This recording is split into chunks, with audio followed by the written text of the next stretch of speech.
Hey guys, so in this video I'm going to talk about two command line tools that I wrote, one of which is going to be useful for language learning and the other one is just a general purpose utility that is going to help organize files on your computer. So the first one is called search and subs, which is a utility that allows you to search for text in subtitle files and specifically in SRT subtitle file, which are plain text subtitles. And the other tool is called fixed digits, which is gonna help basically add leading zeros to files that are numbered by using just like 1, 2, 3, 4, and then once you go to 10, like if you sort them in some programs, then if you don't have files numbered like 0, 1, 0, 2, and so on, if you have like a number 10 there, then it's going to sort in the wrong order sometimes, and sometimes you might want to kind of fix that and have them numbered with those leading zeros. So fixed digits adds those leading zeros for you. And yeah, that's basically it. And without any further ado, let's go over to the computer and take a look at those utilities. So the first thing that I want to mention is how to install them. So basically, here's my GitHub repo for those for these utilities, and basically this is just I've just set it up, so there's not many things here, but there's two folders here, each of which contains the script file itself. So the easiest thing that they can do to download this is just to click this button that says code and then click download zip, and that will download the entire repo as it is. And in the future I also might add releases here, so you might want to check this out as well, and you might be able to download like a specific version from there in the future, but right now it's just this plain repo without anything. I also might add some readme files and like more tools here later in the future. So once you download that file, you'll have a zip file, so you're gonna have to unzip it, and then you'll need to put those individual files like in each of these folders. Here I'll open up a terminal, and here I have this same repo on my computer, and I'll use the tree command to show you everything in it. So this is what we have in this folder. So you'll need to take these two files and put them in some directory which is on your path. So if you don't know what path is, it's basically a variable that contains a list of paths to locations that the terminal can look in for executable files, for programs basically. And these two are the executable files. So if you don't have if you've never used like command line tools before like this, where you just download a script and then put it into a folder on your path, you can create a folder for that. Like for example, you could for example, let's go to the home directory. You could create a folder just right here by typing a command mkdir, and then for example call it bin, which is a typical name for this type of thing, which stands for binary, and then you'll have this folder. I'm not going to do this because I don't need that. I have a different folder set up for that, so I'll just comment this out, and it's just a comment, so the command isn't going to run. But like once you have that folder, you'll need to edit a configuration file to add this folder to your path. And I've already created videos, other videos talking about this. In particular, my macOS package management video, where I talk about how to add macOS package managers to your path, but that same thing also applies to any kind of file that you want to add to your path, so or any kind of directory.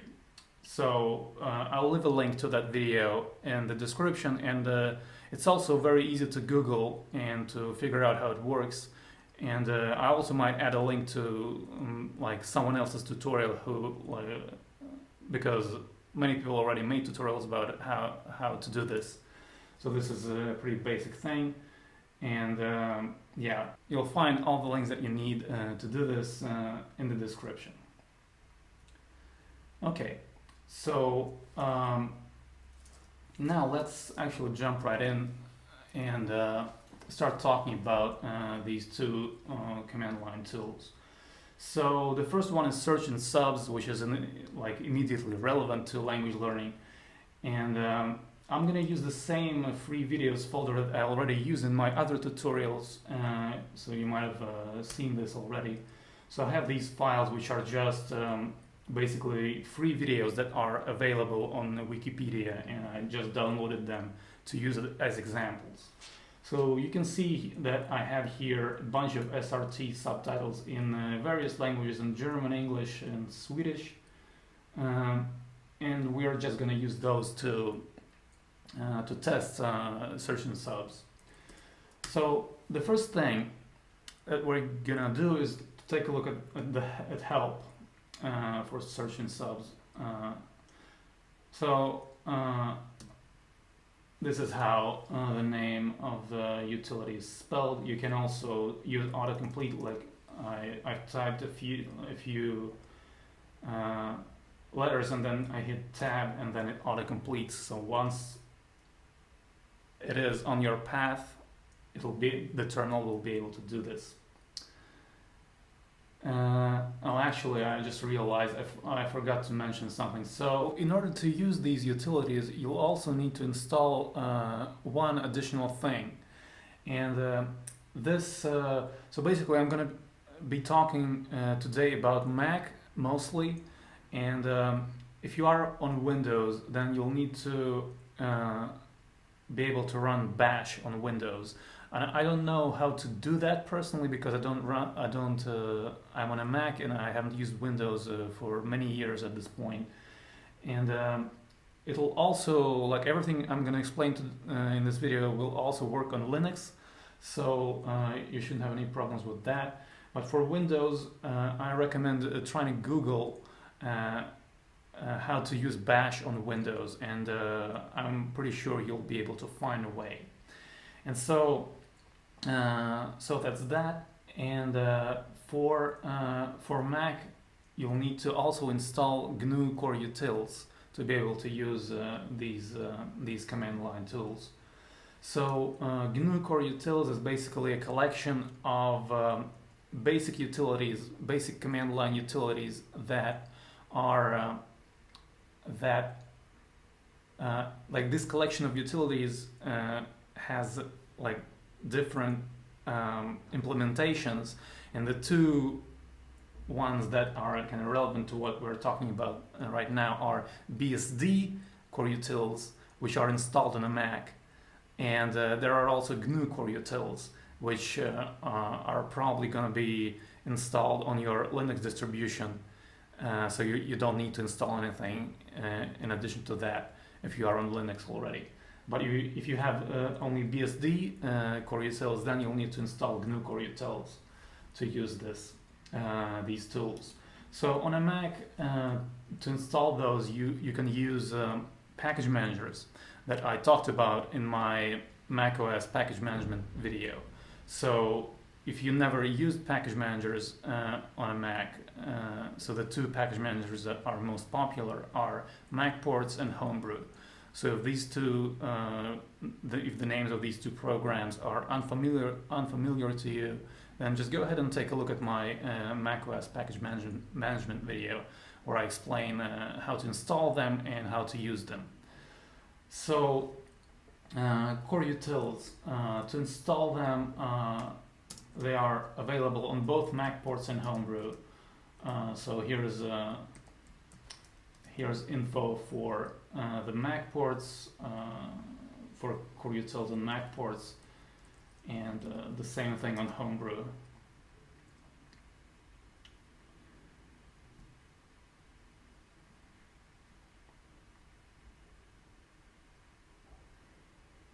And so to install them on Mac ports, you type sudo port install core utils, and for Homebrew it's brew without sudo install core utils.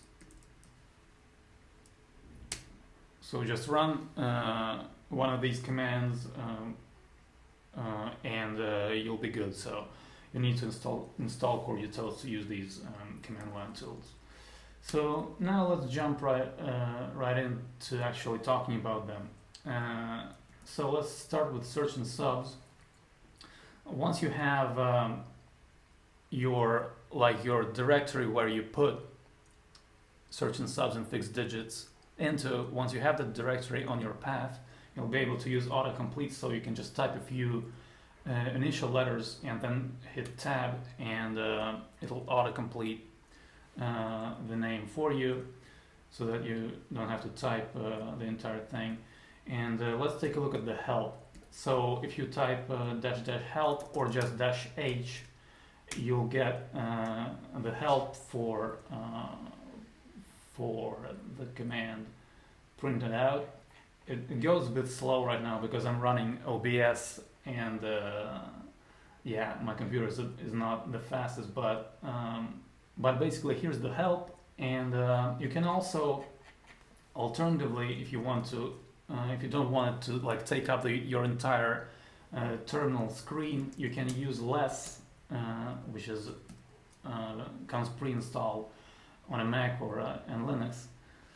And just like this, you type this pipe symbol and then less, and then just press enter, and it'll open the same thing in less, and you can just scroll up and down, and then you can hit Q to close it, and your terminal window will not be like all sort of taken up by the help from the command. So all the information that you need to know in order to use search and subs is in this help. So you can always open it up and take a look if you forget something, or if you want to learn more about what options are available and so on. So, so at first let's just kind of take a look at basic usage, and then we'll take a look at some of those options. So to use it, you simply type search and subs followed by your search term. For example, let's search for the word Wikipedia, because these videos are downloaded from Wikipedia, so that word should come up in those subtitles. And if we search for it, here we get all the subtitle lines where this word occurred. So by default, this search is case insensitive, but there's an option to make it case sensitive as well. So when the file is matched, like when the file has a match in it, and then it is shown like this in green, followed by the subtitle lines, like this additional information, which is the number of the subtitle line and the time codes, like of the line when it shows up in the video, and that information is followed by the subtitle line itself. So yeah, and here you have information for. Here you have the results for each file.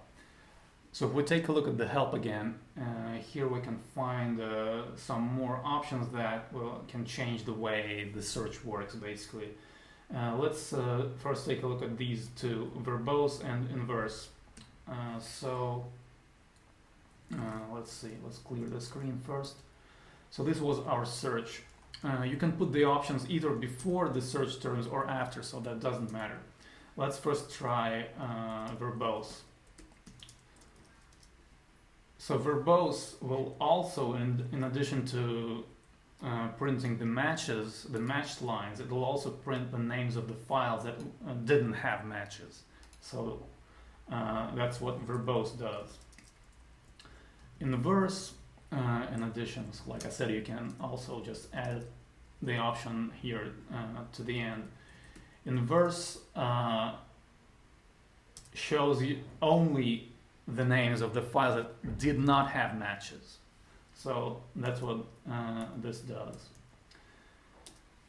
Let's see. So here in help, you can also see different ways to write basically the same thing. So you can use the short version of the option. So that you can just use -I for inverse and -v for verbose. And here in parentheses, like for different options, you can also see aliases for the same option. So these do the same as this. They are completely identical. The reason I have them is just because sometimes like you don't quite remember the way how the option is spelled, so I prefer to add different spellings or different ways to say the same thing essentially. And also sometimes like different other command line tools already have certain terms there is a certain language within the space of command line tools, command line programs, and sometimes it's convenient to have a couple of ways to basically refer to the same thing. So I like adding a couple of aliases to my options as well. So that's that. So one more thing to mention about how search and subs works by default is how it treats white space. So by default,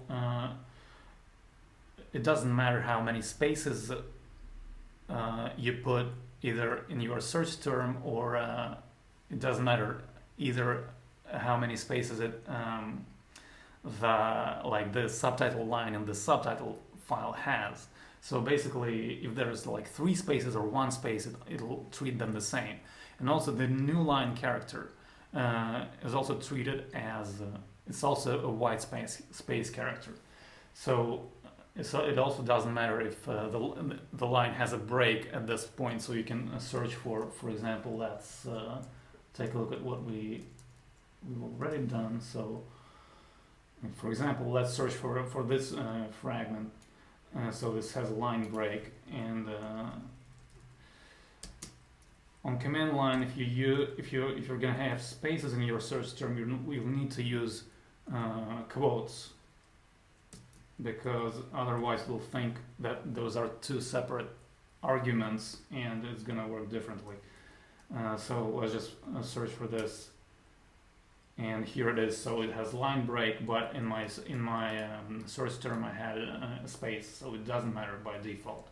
But there is an option to enable strict search, in which case it's gonna match exactly what you wrote in your search term or typed in your search term. So that's that. And that's how strict search or strict search works, but by default it is disabled.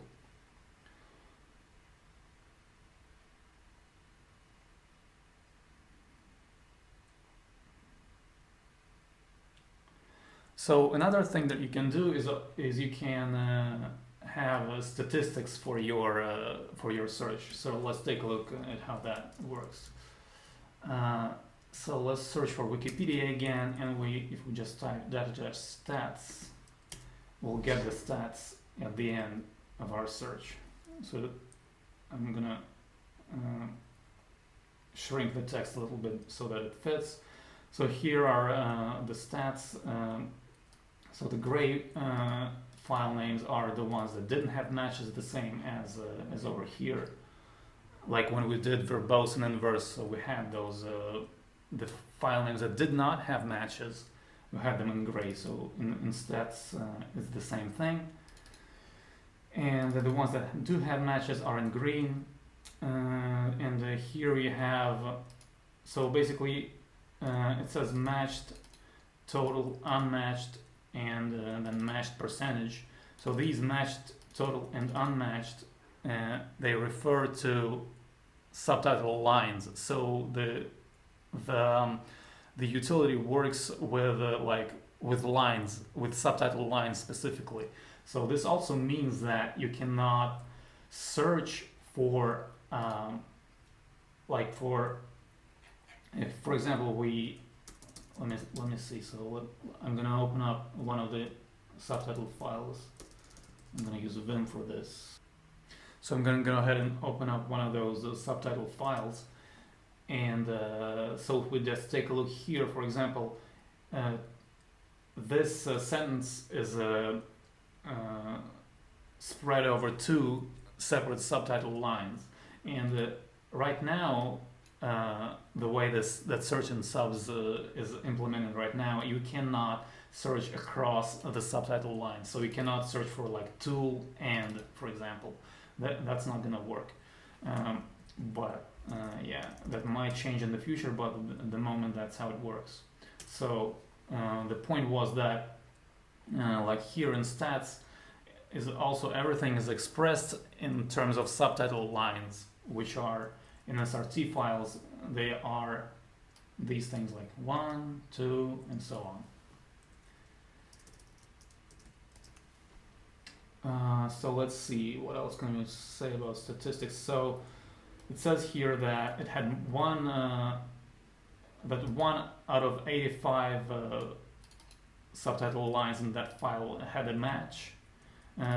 Like 84, the remaining 84 lines did not have matches, and it means that like 1.18% of lines had matches. So that's what these numbers mean. And then you have also averages. So in average there was 6 matches. On average there was 6 matches in all of these files out of 60. On average each file had 60 lines in it. So it's the same average for unmatched lines, and on average 10% of lines had matches. So then here in totals we have it says that four files out of 12 had matches, 8 out of them did not have matches, and 33.33% of files had matches. That's what this means. And here's the same thing for matched lines. So there was like in total it's 1 plus 1 plus 13 plus 10 is 25, and in total like the number of all of these files have 725 subtitle lines.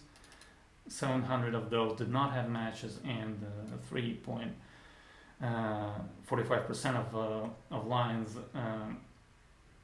in the files had matches. So hopefully this made sense. These are the stats. So this pretty much covers the basic usage of search and subs.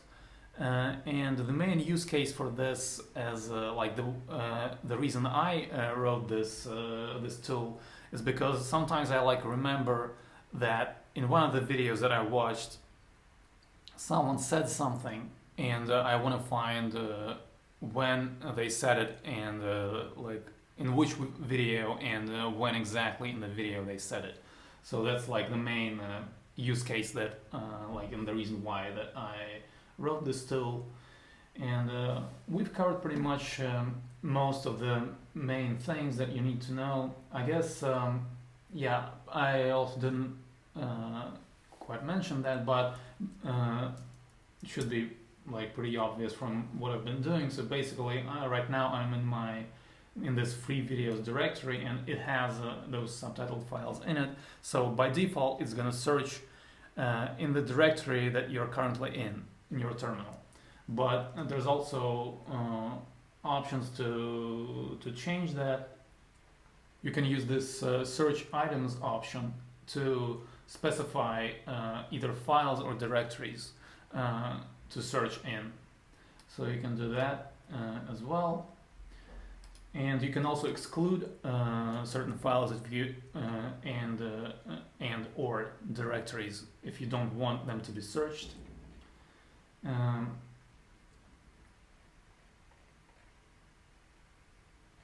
I also wrote search and subs in such a way that it handles pretty well searching through a large number of subtitle files. So if you have like a folder with, I don't know, like 200 files in it, it's gonna be able to handle it pretty well too. So the search is pretty fast.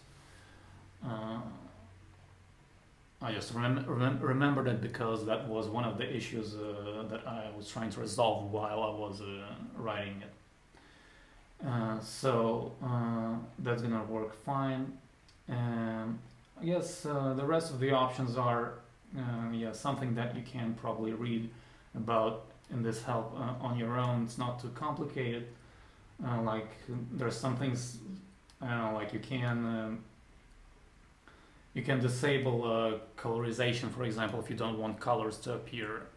This might be useful if you're using a terminal that doesn't support colors for some reason or something like that, or if you don't like colors. You can have just plain text. I already forgot the name of the option. Like I said, it's been a while since I wrote this, so it's no ANSI escape or just plain or no plain. So let's use plain, that's the most kind of an intuitive sounding one. If I just go -- plain, then it's going to do the same thing, but there will be no colors, just plain text. Same for the stats. You can get the stats in plain text if you want to as well. There it is. So this is pretty much all I'm going to talk about in this video regarding search and subs. Hopefully you like this tool. I found it quite useful when, like I said, when trying to find when was this line that I have in my head, like when was it said, where was it said, in which video. So that should be helpful for language learning, because like I find that I oftentimes have those like moments where I remember something and maybe I don't quite remember the line, or I want to check like how it exactly was said and so on. So that's like the main use case for using search and subs with regards to language learning. So now let's take a look at the other tool that I'm going to be releasing with this video, and that tool is called Fixed Digits, like I already mentioned, and it's it's written in the same kind of format, meaning that you can get help printed in the exact same way. So Fixed Digits is a utility that I personally find helpful, because sometimes you'll have files that are numbered in the wrong way, and let me just show you. I'm trying to explain it, but it's much easier to just show. So I'm just I'm just gonna go ahead and create a new folder here on my desktop. I could just call it test, and I'll change into that directory straight away like that. So right now I don't have anything here, and I'm going to go ahead and create a bunch of files that are going to be empty, but we're going to be basically renaming those files. So the contents, we're not interested in the contents. So I'm going to create, let's see, I'm going to create 10 files.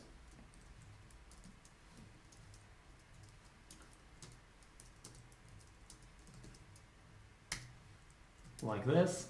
So we have files numbered like this.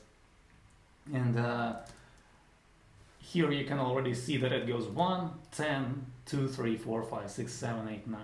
And so that's a pretty annoying thing, at least I find, that like if you number files like this, that sometimes in certain programs that they're gonna show up this way. So it's not just in the terminal, it's gonna also happen in other programs, but some programs have a way to sort this, like even the terminal has it. If I go LSV, it's gonna sort them the right way, but I prefer to have leading zeros on those files, so that's why I wrote this tool, fixed digits. And let's see, so if I just print them like this in a single column, that's gonna look clearer. So let's see, so if I go ahead and type fixed digits and just press enter, it's gonna first do a simulation, so it didn't rename anything yet, but it shows here what it's gonna do once you run it for real. So if we take a look at the help again,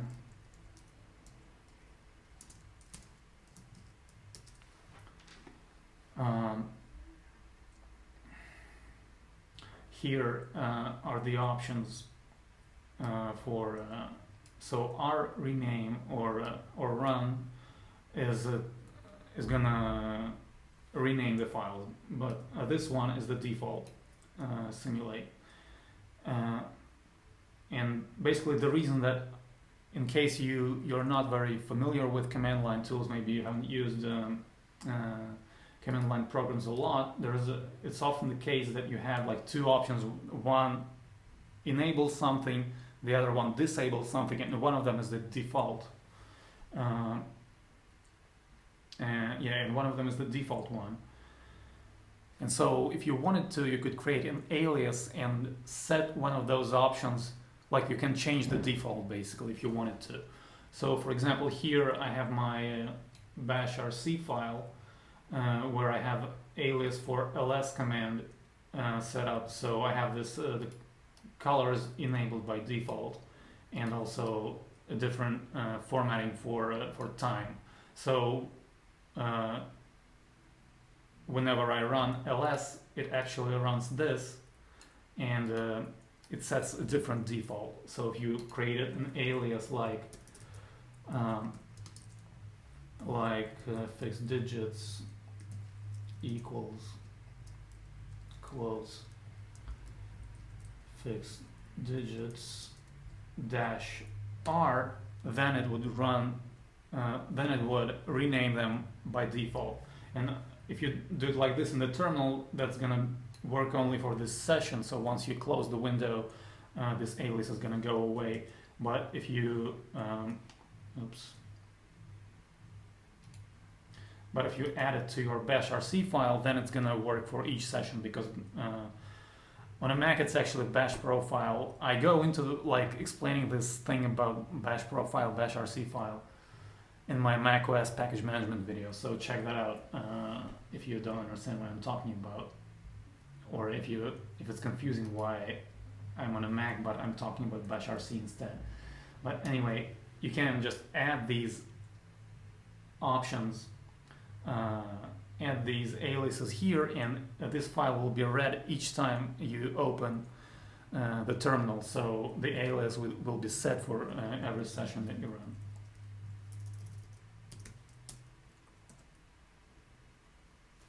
Okay, so that's that, but let's actually go ahead and rename these files. So let me clear the screen, list them, let me list them. Oh, come on, ls1. So here are the files, and fixed digits dash r, will rename them. Again, it's running a bit slow because my computer is just overloaded a bit at the moment.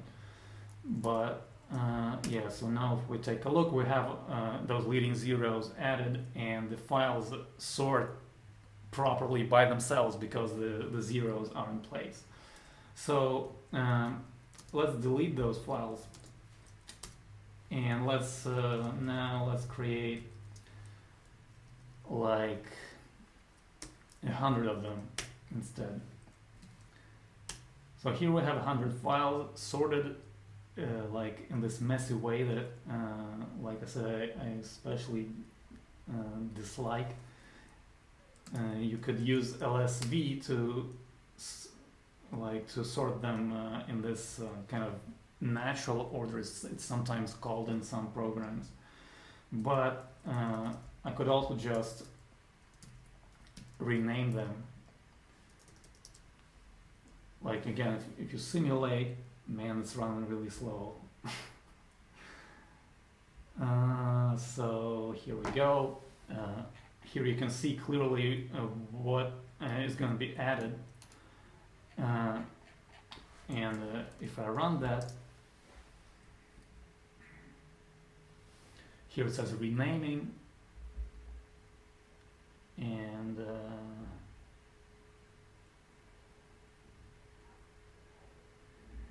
here we go. So done renaming. So now we have everything named correctly. So now what if you don't like have them named in this way? Like if you, for example, maybe you have something like,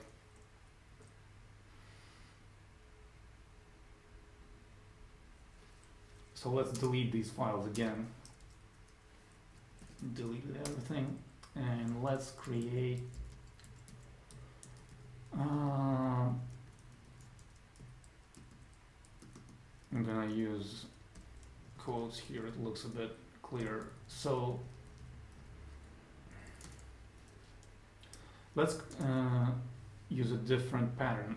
For example, maybe I have something like, I don't know, whatever it is here, and maybe I have files that are named like this. I'm gonna use like 10 of them. And so now we have files like this, and if you run fixed digits as it is, it's not gonna be able to find them, because basically you need to set a regular expression that matches the bit before the numbers and the bit after the numbers, and that thing is explained in the help as well. So if we open it, so these two options, these are the main ones that you need to know about: head and tail. So head is the part that goes before the numbers, and tail is the part that goes after them. If you're not familiar with regular expressions, then I recommend checking out some tutorials on that topic. I'll leave a link to one tutorial in the description. You can also Google this topic. It's not all that complicated. It is slightly technical, so it might be a bit challenging for beginners to command line, but it's not all that complicated. So let me just explain it really briefly. So the default values for head and tail are the beginning of the line. So this symbol in regular expressions means the beginning of the line, and for the tail we have space, then hyphen space, followed by anything else, and then the end of the line. So yeah, that's that. So let's take a look at our situation. So we have files named differently, so I'm going to go ahead and write a regular expression for the head. So I have here this part, which basically some text followed by space, hyphen space, and then we have our number.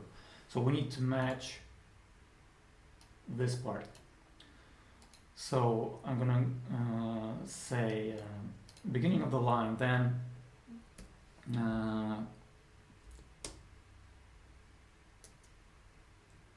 one or more of any character.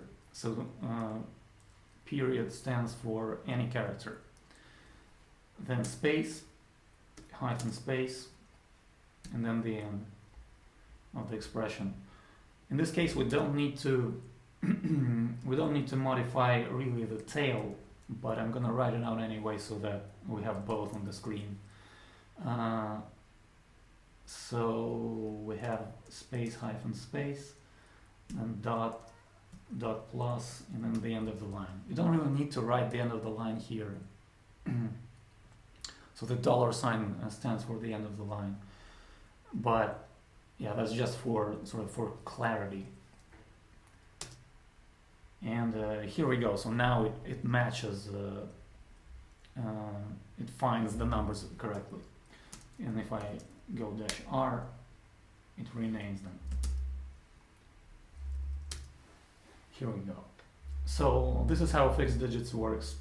It's a helpful thing to be able to do, I find at least, because like if you have this messy folder with like, I don't know, 200 files that are named like in this fashion without leading zeros, then those files sometimes will sort incorrectly, and fixed digits sort that out for you. So this is pretty much it for this video. I hope that you liked the tools that I presented here for you. I hope that they help you with your language learning and just in general to organize stuff on your computer. So leave me a comment to let me know what you think. And Linguistic Mind now also has a Patreon page. So if you like what I do and you'd like to support me, you can do so by joining my Patreon. And this is it. Thanks for watching, and I'll see you in the next one.